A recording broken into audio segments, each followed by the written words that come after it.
Organize Me Radio, episode 98, Radical Self-Care. I'm Naeemah Ford Goldson.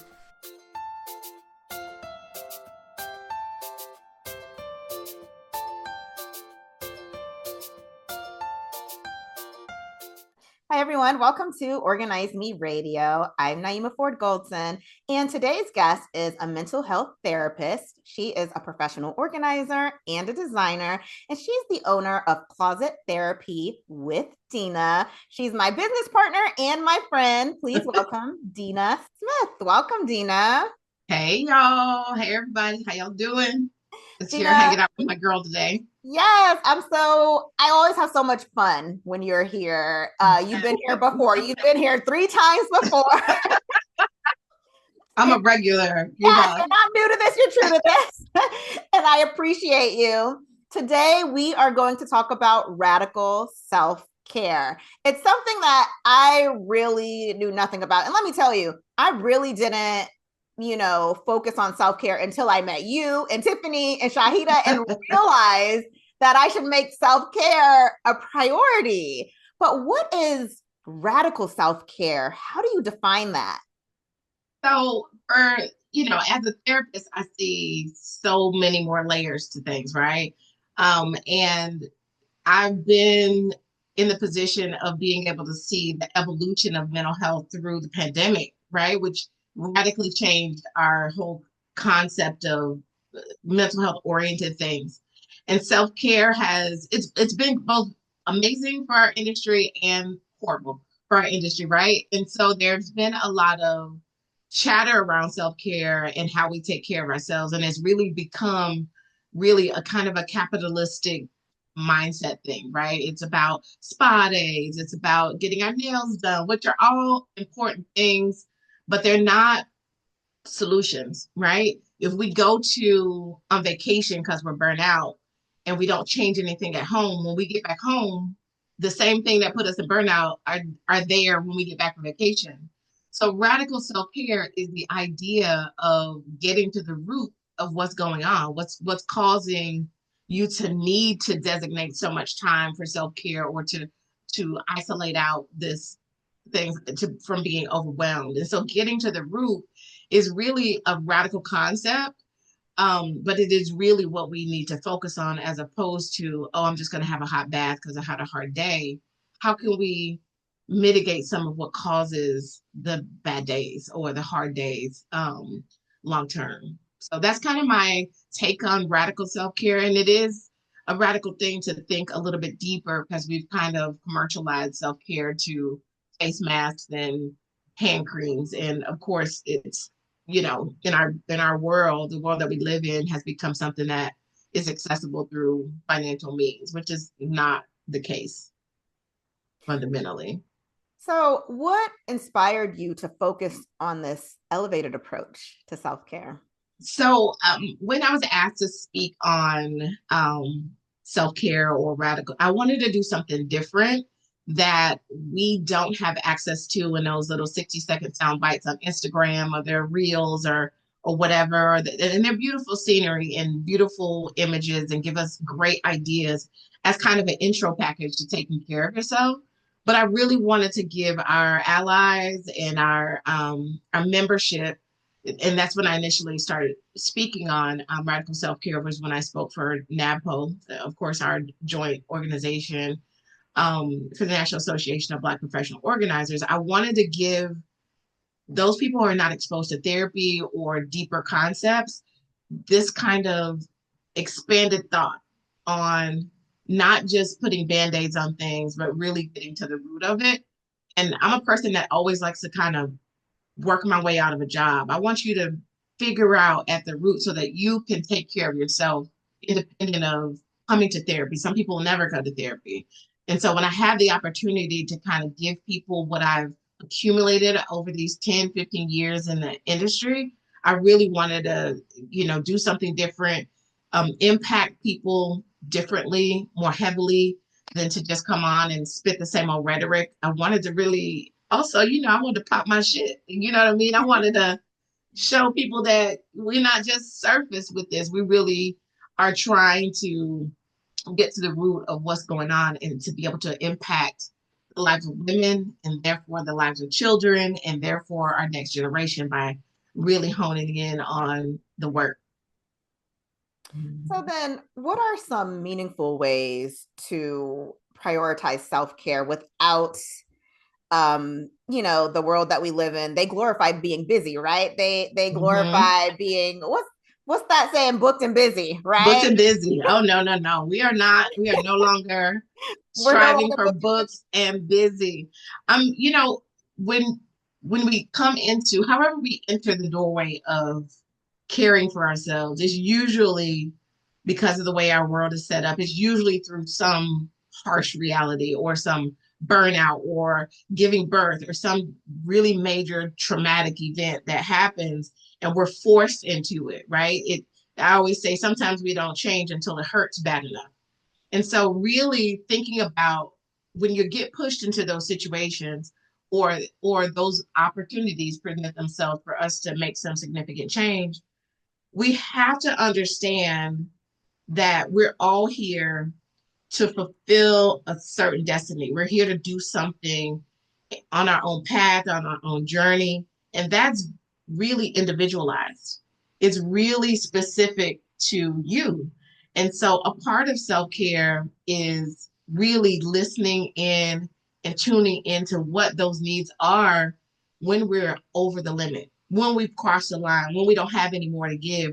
We know instantly what we need when we're without. When we're broke, when we're tired, when we're drained, we know it perfectly what we need. Like, I just need a nap. I just need $5,000. I just need the thing. And so, really, in order to add meaning, you use a term, some meaningful ways to do that. It's about understanding and knowing that I have a journey, you have a journey, and I have very different needs than what you have. And that's important and valuable and should be prioritized and protected because it's different. Your needs are different than mine. You may need a sitter and a this and a that to get to be able to do what you need to do.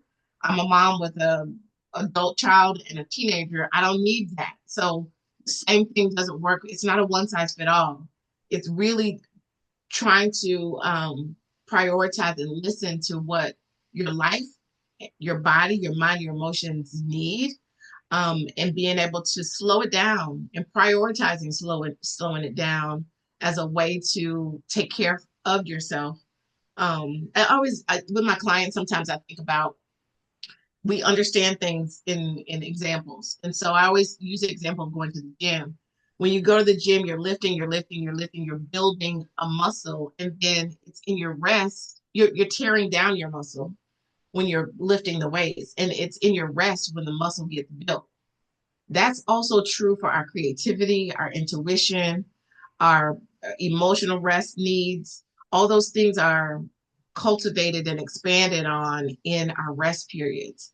So those are resting is just as important as our productivity, but our world doesn't communicate that or support that or foster that because we live in America, right? Capitalism, turn and burn them out, get them going. When the absolute opposite is needed and necessary for um, the way we need to recharge.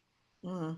I love that comparison that you made between, building the muscle, and it's the same with, building up yourself. Like, you can't work, work, work all the time. If you Mm-mm. don't rest, then you won't see the benefits of what you've been doing. I really, really like that. And I appreciate that.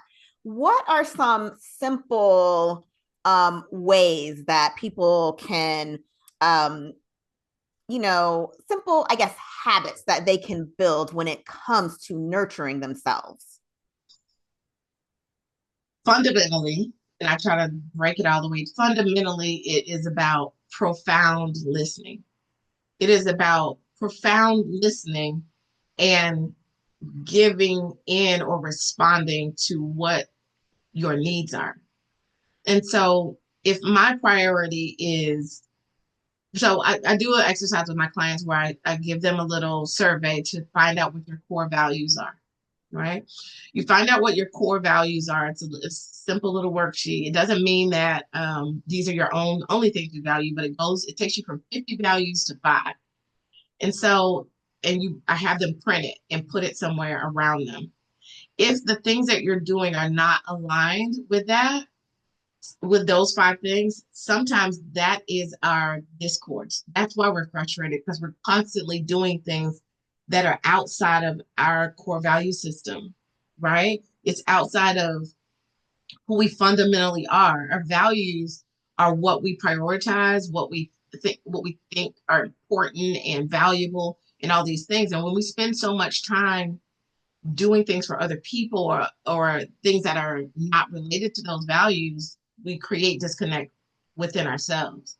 So by seeing it, number one, some people are like, oh, I'm way off. These 5, I'm way, way, way off. I need to revamp some things. I need to restructure my life. And some people are pretty well attuned. But when you know these things about yourself, you know how to shape, mold, and care for yourself, because nobody's going to come and do it. Nobody's ringing the doorbell like, oh, girl, I'm coming over to do laundry. I'm coming over to make sure you get a nap. I'm coming over to whatever. We have to know who we are and therefore what we need. And so being able to listen, even if you don't know any of those things I just said, if you don't know that, being able to honor what your body needs is so important. And then outside of that, it's setting ourselves up to be able to receive, making time, training our family, to give us that time. But those little things about profoundly listening to yourself and your needs are important. They're just important. And it starts with listening, responding, and honoring whatever the need is, a nap, food, break, whatever the need is. What are some of the biggest misconceptions about taking care of yourself or taking time for yourself, and how can we overcome that? That it's selfish, that it's only for people who are mentally ill. I get that a lot, especially people coming into therapy, which is not for people, only people who are mentally ill. That's not the case. It's only for the rich. It's it, one thing that people don't think about is they don't even realize they think that practicing self-care makes you immune to problems or having struggles or having difficulties. Difficulties are a part of our existence. Self-care helps us be more resilient. It helps us come back more quickly to whatever our norm is. But those misconceptions of thinking that, oh, I'm never going to have problems again if I just get into the habit of going to the spa, getting a massage, I'm immune to all those things. And those are kind of the misconceptions that I see most often.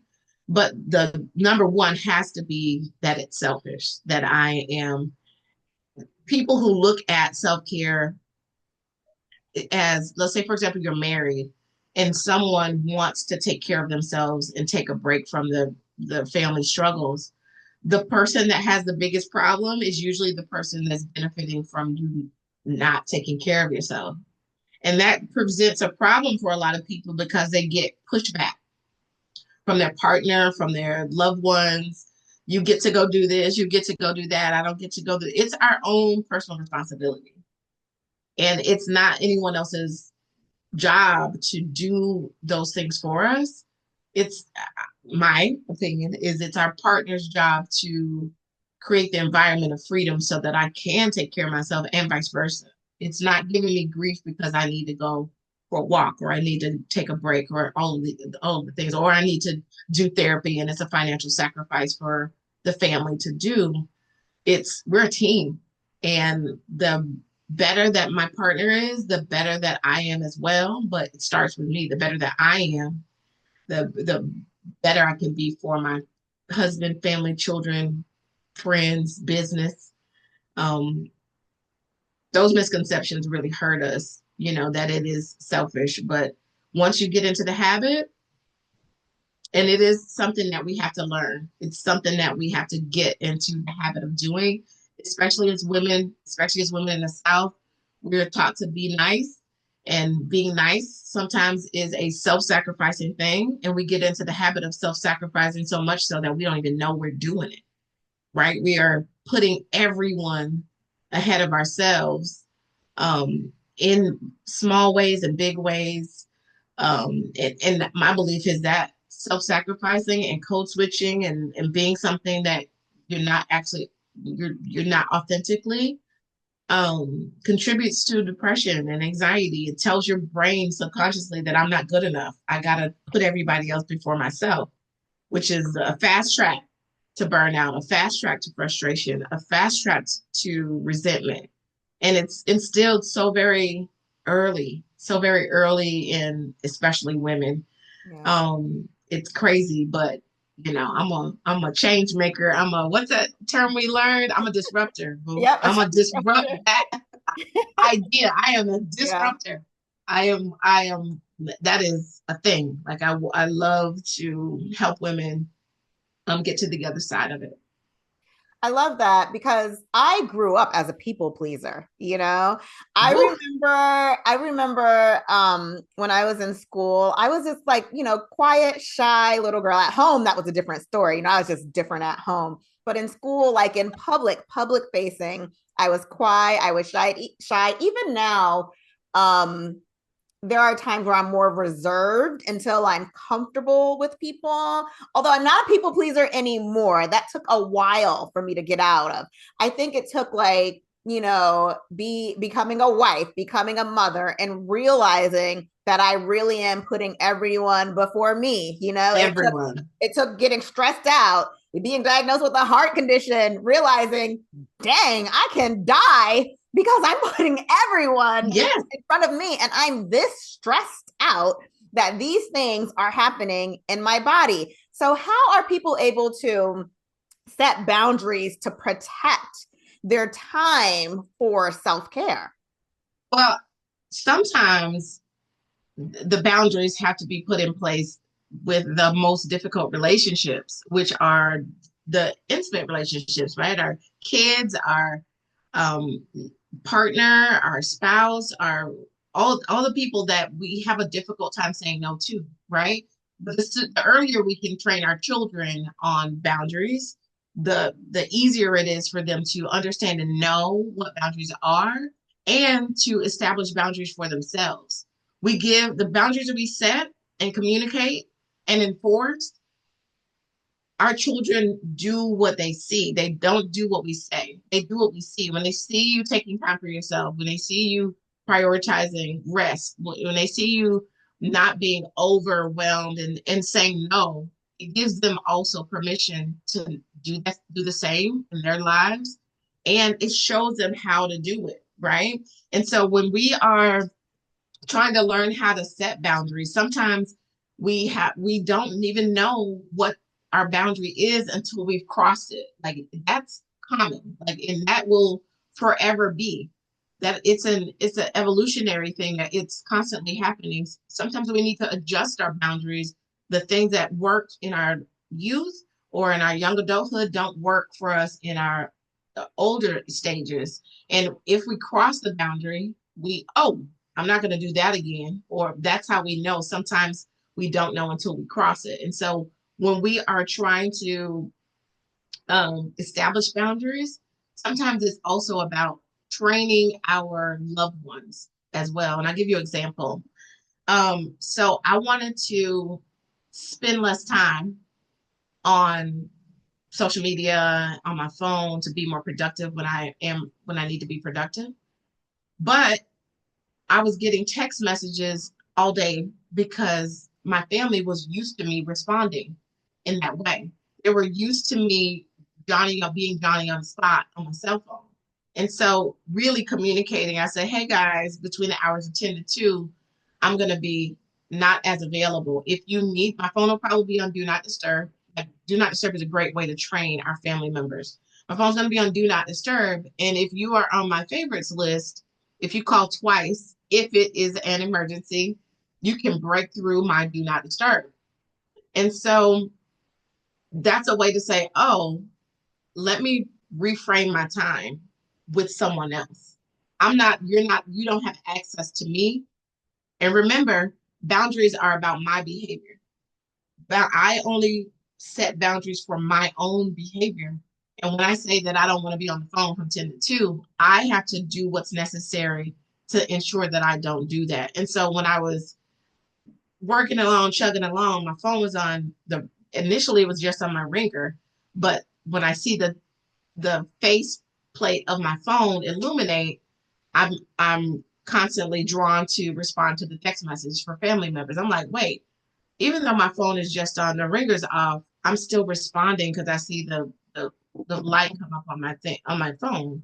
And so really getting myself trained and then communicating what I'm doing to my family members reshapes their behavior. Oh, now during the day I don't have an all access pass to Dina, that I don't have to have her Johnny on the spot, because typically in the past, historically, I was Johnny on the spot to whoever texts, pick up the phone, hey girl, what's going on? Now I'm sidetracked, right? And so sometimes it's about establishing new patterns of behavior with your family and reinforcing it with yourself.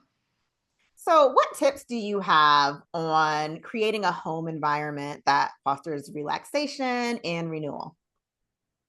I'm a big convenience and efficiencies person. So what that means is I probably have a pair of glasses everywhere I am the most of the time. So I have a computer pair of glasses, a one under the end table of the couch pair of glasses, one at the bedside table pair of glasses. I'm a convenience person. So I don't wear glasses all the time, only when I'm reading. And so making things convenient and effortless in your home is something that I love to do. And I'm also a big efficiencies person, which means I don't want to take 5 steps to do something when I can do it in 2 or 3. And that comes through simplifying our life, simplifying our wardrobe, simplifying the dishes, the simplifying having what I need and using what I have, is kind of my household motto. Like I don't have a lot of extra, I don't have a lot of waste. And it helps us to just stay a little bit more lean. And that also makes it easier to clean up, easier to put things away, easier to restore order, right? Which is your business name that I love. It's not just about being able to clean up, but put things away and make things neat, make things easier, more convenient to get to the space of rest. The quicker I can do that, the more then I can also relax. Even though it's not a prerequisite, I want to say that you don't have to earn rest. I just find it, I can relax more in a calm space in a clean house. So my house kind of stays that way. But that's through creating little efficiencies and conveniences that make your home a home, not what's on Pinterest, not what's on HGTV, what fits your idea of comfort. So, then what's one immediate change that someone can do to prioritize themselves more? Um, so when I shifted from like Nike, I understand Nike's just do it in a different way. When you look at the things you get to do versus the things I have to do for myself, right? Instead of me getting up and having to arduously work out, it's just a part of how I take care of myself. The mindset shifts that we can make that get us, that allow us to make decisions more easily and get to what we need to do more quickly. So the mindset shift of just do it, just get up and do it. Like just like you brush your teeth, go work out. Like it's not, oh, I gotta go work out and I gotta do da da da. It's this is a part of how I take care of myself, the same way that I brush my teeth, wash my face, take a shower. Workout is in there as well. And that's how I choose to take care of myself. That's my medicine. So it's about little mindset shifts that make a big impact in our overall ability to execute and get to do the things that we want to do, as opposed to I have to do these things. I love that, Dina. Thank you so much for sharing all your wonderful wisdom with us. I feel like I always learn so much just by having a little conversation with you, you know? So thank you. Thank you for Now, having me. I would like to know a few things that I always ask. Everyone that comes on Organize Me Radio, I'm sure, Mhm. as you know, what is your favorite organizing product or productivity tool? I am a huge fan of Google Keep for my lists. It's become a weekly thing. I share my list with my now 15-year-old daughter. Oh, we're out of this. Put it on the list. Put it on the. I have a Target Walmart list. I have a grocery list. I have a even meals, the way that your specific order at Subway, I have my daughter's Subway order, or I have her Chipotle order. I have so many things in my keep list. It keeps me in order, keeps me straight. Google spreadsheets, I'm a spreadsheet fanatic for almost everything. My packing list, my packing spreadsheets, my spreadsheets. It keeps my brain in order. It's now the way my brain works. And anything acrylic as far as an organizing tool. I like to be able to see. For me, out of sight is out of mind. So I like acrylic everything so I can see through kind of everything. But my favorite productivity, time management, all the things, all the Google thing, calendar, keep, spreadsheets. Those are my top three. I love that. I love Google Keep, Google Calendar, having a shared calendar. I love all that stuff too. Okay, Absolutely. wonderful. Okay, love it. Okay, so the final question. What's your greatest professional achievement? Whew. I think my greatest professional achievements are the invisible ones, the ones where I had to kind of overcome my own blocks. Like anytime I rebranded, those are changing my name from Organized Life Works to Closet Therapy with Dina. It's a really big kind of emotional upheaval because we are so attached to our names and how we identify ourselves. And anything that I do around money work, because you can't sell what you can't say. And so I have to believe that I'm worth whatever the thing is, right? And for me, it's come in the form of signing big coaching clients, signing big contracts, and things like that. It's because I have to make the shift into I'm worthy, I am capable, I am qualified, I am competent. I have to make those shifts into um, a bigger stage, if you will, within myself. So my biggest accomplishments are usually invisible to kind of everyone else. Externally, some of the TV engagements and probably getting my license as a therapist, that was a big one. It meant everything and nothing at all. I have this dichotomous thought process. It meant everything to do it. It also didn't mean anything because it doesn't trump relationships. It doesn't trump the birth of my children. It doesn't trump, all these other things. So those are great feats and accomplishments that I'm proud of because not many people in my family have a master's. Not many people in my family have a license certification, big degree, or licensure in that way. So it meant a lot for my family. It meant a lot for me as an individual. But I don't take it lightly. I don't take I love that so much. Dina, thank you so much for being on. it. Can you tell everyone how they can find out more information about you? I'm all over Instagram. So if you want to find me there. Anything Closet Therapy with Dina, if you pull that up, I'm Dina Smith. And so reach out however you can, social media, primarily Instagram. I'm trying to grow YouTube at this point. In 2025, you'll see me there more. But initially, Instagram is probably the best way to find me. Closet Therapy with Dina. Thanks so much, Dina. All right. Thank you for having me. Thank you all for joining us. Be sure to tune in next time for an all new episode.